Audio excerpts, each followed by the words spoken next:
আজকে চাঁদ উঠুক অথবা না উঠুক, আগামীকালকে বাংলাদেশে ঈদ উল ফিতর উদযাপিত হবে যদি আজকে চাঁদ নাও ওঠে। এটা আমি বলে দিলাম। আজকে চাঁদ উঠুক অথবা না উঠুক, আগামীকালকে ঈদ করব, এটাই সত্য। পারলে ঠেকান। কি ভাবছেন, আমার এই কথাগুলো অসঙ্গতি মনে হচ্ছে? আমার নিজের কাছে অসঙ্গতিপূর্ণ মনে হয়। গতকালকে আফগানিস্তানে ঈদ হয়েছে, তারা ঈদ উল ফিতরে আগে রোজা করেছে 30টা। সৌদি আরব আজকে শুক্রবার ঈদ করছে, তারা রোজা করেছে 30টা। আমরা ঈদ করব আগামীকালকে, আমাদের রোজা হবে কয়টা? 30টা।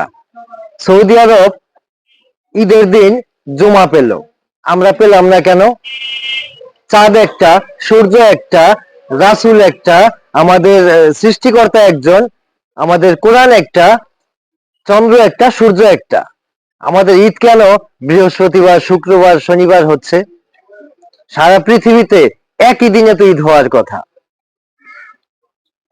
বুঝলাম ঘন্টায় তারতম্য রয়েছে, ঘন্টার তারতম্যে আজকে কি সৌদি আরবে শনিবার, অথবা আগামীকালকে বাংলাদেশে কি শুক্রবার? ব্যাপারটা তো এরকম না।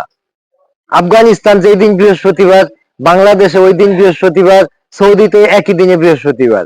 শুধু ঈদ করার বেলায় আর রোজা রাখার বেলায় কেন বৃহস্পতিবার, শুক্রবার, শনিবার, মানে 3 দিনে ভাগ হচ্ছে? এটা আমার মাথায় আসে না। যদি কারো মাথায় আসে আমাকে একটু বুঝিয়ে দিয়ে যাবেন কমেন্ট সেকশনে।